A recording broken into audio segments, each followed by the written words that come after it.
If I told you there is one year since the turn of the century whose events have had a disproportionately negative impact on the mental health of young people around the world, what year might you think of?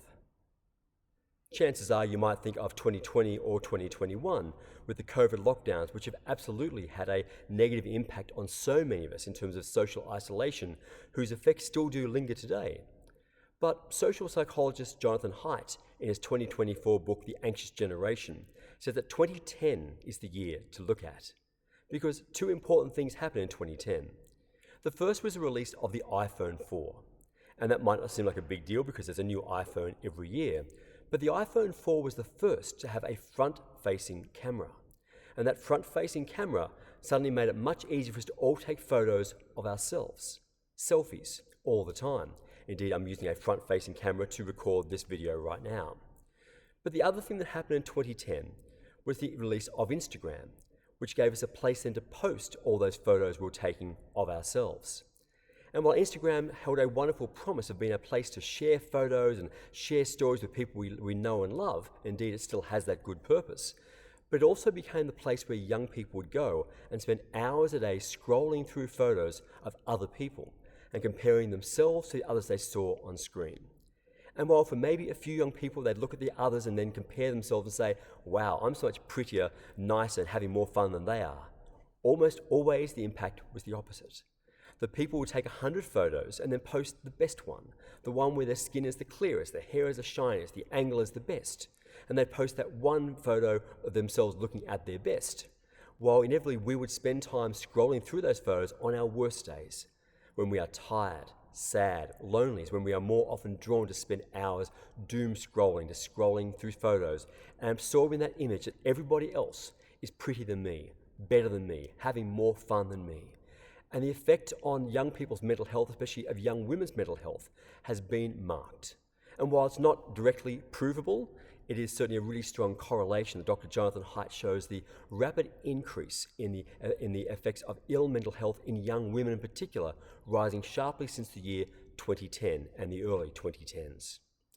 Comparisons are not good for us, because if we judge ourselves to be better than others, we may fall into the trap of vanity, the sin of vanity. But if we find ourselves being bad about ourselves, we're more likely to fall into envy, into greed, wanting what others have instead of what we have. Either one is bad. Either one sows terrible discontent in our souls.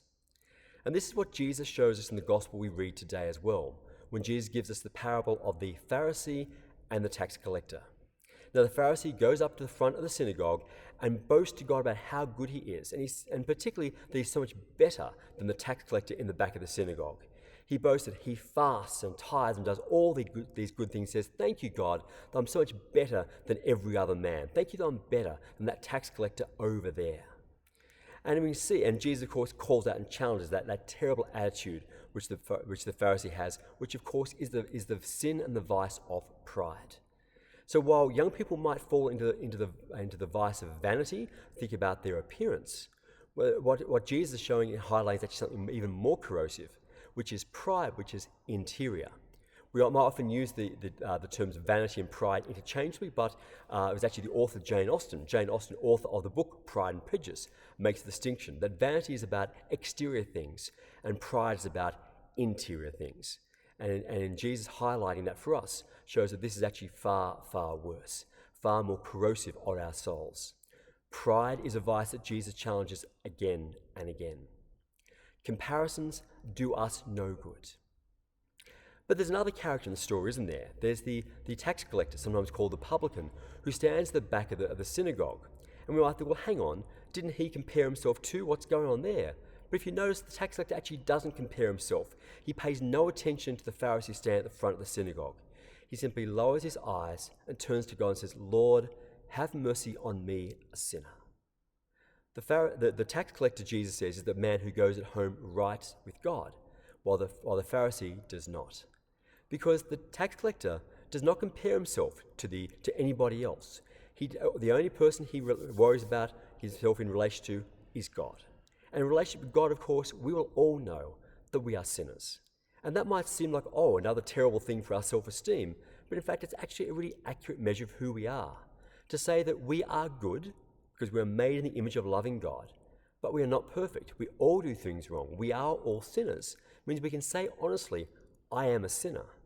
But in the words of Pope Francis and St. Ignatius before him, we are loved sinners. And when we ever say that we are sinners, we must also say that we are a loved sinner. Because despite our sin, despite our imperfection, we are deeply loved by God, who knows us as we are and calls us to become better than we already are. Which is the second half of the tax collector's prayer. Lord, have mercy on me. Recognizing our imperfection, our sinful nature, our sinful state, and then asking God for help. Because mercy is both forgiveness for our sin, but also is asking for help and strength and grace to move forward to improve ourselves. This is the secret to the tax collector becoming right with God. He recognizes who he is, but his desire is to be better. And that is God's desire for us, Jesus' desire for each of us. That we would not compare ourselves to other people, either think we're better or worse than them, particularly on external things, but rather we simply look to how God looks upon us. That God looks upon us with love. And when we stand before God and let God be the only measure of our self-worth, then we discover that we are good and beautiful, even though we are sinners. We are good and worthy and wonderful. So let us take on the identity that God gives us, that Jesus Christ comes to show to us. And let us, recognizing both our goodness but our sinfulness as well, let's seek God's mercy to always be better and become the people that God has made us to be.